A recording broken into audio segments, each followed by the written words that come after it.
Saya baru lepas kerja malam. Habis je kerja malam, terus datang ke sini lah. Lepas tu matron suruh rehat kejap kat bilik. Saya baru letak je, matron kata, Cik Fauzi dah boleh datang. Sebab yelah kita staff nurse kan, selalu kalau matron panggil, dia laju je.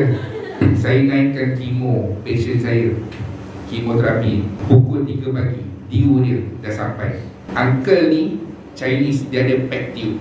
Saya nak masuk bilik dia, cubicle dia kan ada tirai, cubicle dia, katil dia saja berlampu. Saya masuk dari belakang, tahu tak dia buat apa? Dia tengah tengok video dalam telefon. Dia tengok video mukbang. Sedih tak? Sedih. Kita rasa macam, pakcik macam nak makan apa, bagilah tahu. Saya nak belikan untuk pakcik ni. Kita punya perasaan meronta-ronta, tapi dia dah tak boleh makan. Dia tak boleh oral. Dia kena ikut pack tube. Dia punya keinginan untuk nak makan, rasa dari masuk ke dalam tekak dia tu bergelora, menggelojak nak rasa nikmat tu. Betapa hari ini kita merungut dengan makanan.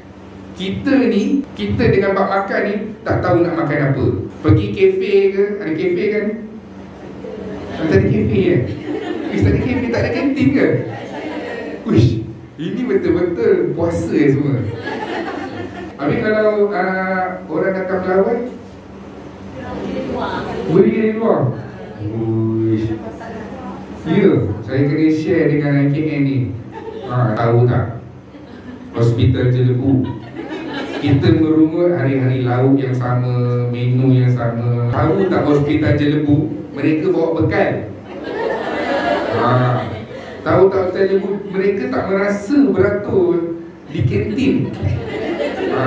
Dia tahu tak Hospital Jelebu, dia tak merasa, jom turun bawah beli makanan. Betul saya kena kongsikan cerita ni. Yang muhasabah untuk jururawat ni. Boleh jadi perkara tu kadang-kadang tak suka bagi kita. Sabar ni nak datang bila? Waktu susah lah. Dan pahala sabar ni di sisi Allah sangat tinggi.